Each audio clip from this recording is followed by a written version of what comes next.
پیارا پاکستان کے پیارے دوستو، السلام علیکم۔ دوستو، آج کی اس ویڈیو میں ہم عظیم مغلیہ سلطنت کو تباہی و بربادی کے دہانے تک پہنچانے والے مشہور مغل شہنشاہ محمد شاہ رنگیلا کی عیاشیوں کا تفصیلی ذکر کریں گے، مگر اس سے پہلے آپ سب سے گزارش ہے ہمارے چینل کو سبسکرائب کر کے ویڈیو کو اینڈ تک ضرور دیکھیے گا۔ دوستو، اس سے قبل ہم ایک اور ویڈیو دنیا کے انتہائی قیمتی ترین ہیرے کوہ نور پر بھی بنا چکے ہیں۔ اگر آپ وہ ویڈیو دیکھنا چاہتے ہیں تو سامنے نظر آنے والے آئی بٹن پر کلک کریں۔ اورنگزیب عالمگیر کی وفات کے بعد 12 سال میں 9 حکمرانوں نے مغلیہ سلطنت کی باغ دوڑ سنبھالی، لیکن یہ سب معزول کر دیے گئے اور اکثر کو قتل کر دیا گیا۔ اس دور میں ایک طرف ریاستی عمرہ بہت بااثر تھے تو دوسری جانب خاندان مغلیہ میں تعلیم و تربیت میں خرابیوں اور خصوصاً شہزادوں کا محل تک محدود رہنا ان کی سیاسی اور ریاستی امور میں نااہلی کی وجہ تھا۔ اس کے علاوہ ہر بادشاہ اور اس کی حمایتی عمرہ نے دوسرے شہزادوں کو نظر بند کیا یا جیل میں ڈالا۔ ایسے حالات میں شاہ عالم بہادر شاہ اول کا پوتا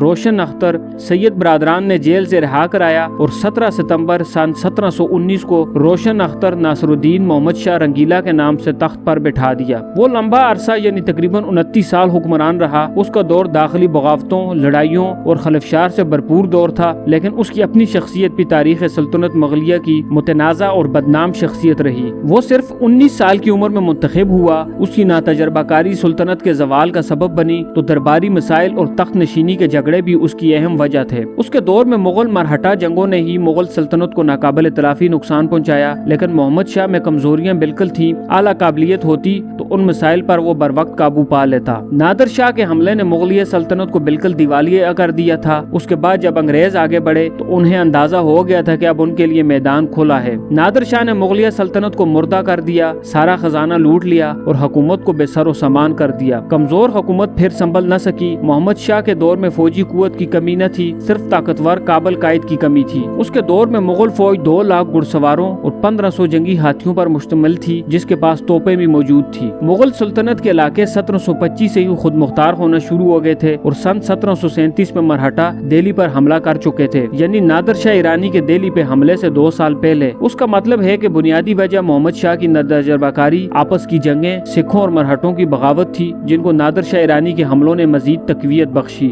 ورنہ یہ بغاوتیں تو اورنگزیب کے زمانے میں بھی یہی طبقے بار بار کر چکے تھے اور اس نے ان کو دبا کر رکھا تھا۔ 9 عمری میں تخت نشینی اور ناپختگی کی وجہ سے محمد شاہ استحکام نہ لا سکا اور اوپر سے ہونے والی بغاوتوں، نادر شاہ کے حملے نے باقی کسر پوری کر دی۔ اس کا نام رنگیلا ایک فارسی نام ہے جس کا مطلب خوش رہنے والا ہے۔ کہا جاتا ہے کہ محمد شاہ کے شب و روز کا معمول یہ تھا، صبح کے وقت جروکہ درشن میں جا کر بٹیروں یا ہاتھیوں کی لڑائیوں سے دل بہلانا، اس دوران کبھی کوئی فریادی آ گیا تو اس کی بپتا بھی سن لینا، سپہر کے وقت بازیگروں، نٹوں، نکالوں اور بانڈوں کے فن سے محفوظ ہونا، شامیں رقص و موسیقی سے اور راتیں عیش میں مصروف۔ اس کے بارے میں مشہور ہے کہ وہ رقص و سرور اور فحاشی و ریانی کا دل دادا تھا۔ وہ قانون بنانے اور قانون توڑنے کے خبط میں بھی مبتلا تھا۔ وہ ایک ایسا پارا صفت انسان تھا جو اچانک کسی شخص کو ہندوستان کا اعلیٰ ترین عہدہ سونپ دیتا تھا اور جب چاہتا وزیراعظم کو کھڑے کھڑے جیل بھجوا دیتا تھا۔ وہ اکثر دربار میں ننگا آ جاتا تھا اور درباری بھی اس کی فرمان برداری اور اطاعت گزاری میں کپڑے اتار دیتے تھے۔ وہ بعض اوقات جوش اقتدار میں دربار میں سریعام پیشاب کر دیتا تھا اور تمام معزز وزراء،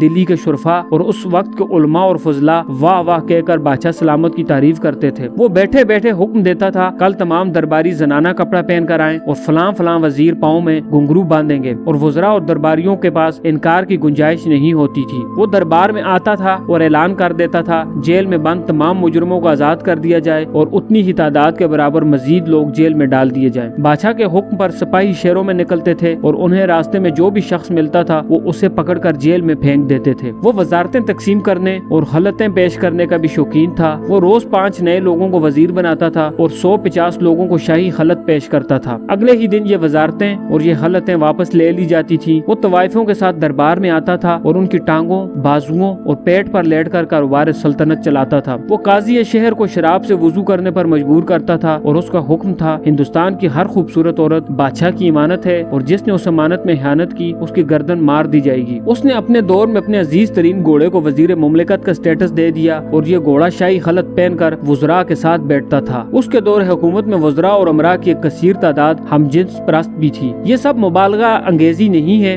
बिल्कुल हकीकत है। और ये भी हकीकत है कि बहादुर शाह रंगीला का हरम औरतों और ख्वाजा सराओं से भरा रहता था और यही निशानी उसकी अयाश होने की थी। वो इंतहा दर्जे का नाअहल था, 24 घंटे नशे में धुत रहता। उसकी तरफ से अजीम मुगलिया सल्तनत को बर्बादी से बचाने के लिए कोई इक़दामात न किए गए। अपने खिलाफ खतरा बनने वाले वज़ीर-ए-आज़म सैयद हुसैन अली बरहा को उसने कत्ल करा दिया था, जो उसको माजूल करके शहजादा मोहम्मद इब्राहिम को नया मुगल बादशाह मुकर्रर करना चाहता था। दरबार में हर वक्त मुजरे होते रहते थे। मरहटों और सिखों के खिलाफ मुसलसल लड़ी जाने वाली जंगों की कमान करने से वो कासर था। मैदान जंग में महीनों पड़ाव डाले रखना उसके बस से बाहर था। कारोबार सल्तनत के तमाम मामलात और अहकामात ख्वाजा सरा और तवाइफें देखती थी। सफीर किस से मिलते थे और दूसरे ममालिक के साथ खातो किताबत करना भी उन्हीं जैसे लोगों के सुपुर्द था। मोहम्मद शाह रंगीला एक नफ्सियाती मरीज भी था और बार बार अपने वजीर बदलता रहता था। उसने अपने पूरे दौर हुक्मरानी में 6 वज़ीर-ए-आज़म तब्दील किए। ये वजीर तब्दील करने की वजह मुख्तलिफ दरबारी मसाइल और झगड़े थे। जब नादिर शाह ईरानी हिंदुस्तान पे अज़ाब इलाही बनकर हमलावर हुआ तो वो सुकून से दिल्ली में बैठकर हनूज दिल्ली दूर अस्त यानी अभी दिल्ली दूर है, अभी से फिक्र करने की क्या बात है कि गर्दान दोहराता रहा। बेलाखिर मोहम्मद शाह और नादिर शाह के दरमियान फैसला कुल जंग सन 1739 में करनाल के मुकाम पर हुई। मोहम्मद शाह की 1 लाख से जायद फौज नादिर शाह की 55,000 फौज का मुकाबला न कर सकी। नादिर शाह जैसे तजर्बाकार जंगजू की फौज जदीद तोपों, बंदूकों और कम वजन तोप के गोलों से लैस थी। वो गोले आसानी से मुंतकिल व फायर किए जा सकते थे, जबकि मोहम्मद शाह की फौज के हथियार बारी बार कम और पुराने तर्ज के थे, जिनकी कसरत नादिर शाह की चुस्त और मुनज़्ज़म फौजी इक़दाम के मुकाबले नहायत नाकारा साबित हुई। बारी बार कम हथियार और गैर मुनज़्ज़म फौज अगर कसीर हो तो वो चुस्त और मुतहरिक फौज का आसानी से निशाना बन जाती है। जंग करनाल में भी यही हुआ और मोहम्मद शाह रंगीला को उसकी नातजर्बाकारी और कमजोर जंग हिकमत अमली के सबब शिकस्त फाश हुई। जंग में खुद शिरकत या कमांड करने के बजाय मोहम्मद शाह रंगीला महल में बैठकर ऐश व इशरत में मसरूफ रहा। कोहे नूर हीरे पर नादिर शाह का कब्जा भी एक दिलचस्प वाकया है। नादिर शाह दिल्ली पर कब्जे के बाद 56 दिन वहाँ ठहरा। उस दौरान मोहम्मद शाह रंगीला की मंजूर नजर तवाइफ नूर बाई ने नादिर शाह के साथ ताल्लुकात इस्तवार कर लिए। उसी दौरान उसने नादिर शाह को राज बताया कि तुमने अब तक जो दिल्ली से लूटा है वो उस चीज के मुकाबले में कुछ भी नहीं जो बादशाह अपनी पगड़ी में छुपाए रखता है। ईरान वापस जाते हुए आखिरी दिन दरबार में नादिर शाह ने मोहम्मद शाह रंगीला से कहा, ईरान में रस्म चली आती है कि भाई खुशी के मौके पर आपस में पगड़ियां बदल देते हैं। आज से हम भाई भाई बन गए हैं तो क्यों न इसी रस्म का आदा किया जाए। मोहम्मद शाह के पास सर झुकाने के अलावा कोई चारा नहीं था। नादिर शाह ने अपनी पगड़ी उतार कर उसके सर रखी और उसकी पगड़ी अपने सर, और यूं दुनिया का मशहूर तरीन हीरा कोहिनूर हिंदुस्तान से निकलकर ईरान पहुंच गया। ये कहना गलत नहीं कि अजीम मुगलिया सल्तनत का शिराजा बखेरने में मोहम्मद शाह रंगीला का भी बहुत अहम किरदार था। उससे पहले सिर्फ 2 मुगल हुक्मरानों अकबर और औरंगजेब ही ने मोहम्मद शाह से ज्यादा अरसा हुकूमत की थी। फिर मोहम्मद शाह को आखिरी बाख्तियार मुगलिया शहनशाह भी कहा जा सकता है, वरना उसके बाद आने वाले बादशाहों की हैसियत उमराए दरबार, रोहेलों, मरहटों और बिलाखिर अंग्रेजों के कठपुतली से ज्यादा कुछ न थी। कहा जाता है कि वो अदब सकाफत को फरोग देने वाला और वसीउल मुताला मुगल हुक्मरान था। उसकी जाती लाइब्रेरी में 24,000 किताबें भी थी। शोरश ज़्यादा हालात के बावजूद दर्स और तदरीस और फन और सकाफत को फरोग उसका कारनामा है। उसके दरबार में निदा महल और चतुरमैन जैसे मशहूर माहिर फनून लतीफ़ा मौजूद थे। उसने अपने दौर में मजहबी मकतब कायम किए और उसी के दौर में कुरान मजीद का पहली बार फारसी और उर्दू तर्जुमा हुआ। अदबी हवाले से मोहम्मद शाह का एक अहम कारनामा उर्दू को दरबारी जुबान करार देना है। बिल आखिर 26 अप्रैल सन 1748 को मोहम्मद शाह रंगीला की वफात कसरत शराबनोशी और अफीम की लत से हुई। कहा जाता है कि उसका जनाजा उस वक्त मक्का मुकरमा से आए एक इमाम ने पढ़ाया। उसे हजरत निजामुद्दीन औलिया के मजार में अमीर खुसरू के पहलू ब पहलू दफन किया गया। ये जगह मोहम्मद शाह रंगीला ने अपनी जिंदगी में ही दरबार के मुतल्लिकीन से दरख्वास्त करके अपने लिए महसूस करवा ली थी। दोस्तों, अगर आप बरसगीर पाक व हिंद में पहली सिख रियासत के बानी महाराजा रंजीत सिंह की जिंदगी और फतुहात से मुतल्लिक जानना चाहते हैं तो स्क्रीन की राइट साइड पर नजर आने वाली वीडियो पर क्लिक करें। बहुत जल्द एक नई वीडियो के साथ आपसे दोबारा मुलाकात होगी। तब तक के लिए अपना ख्याल रखिएगा।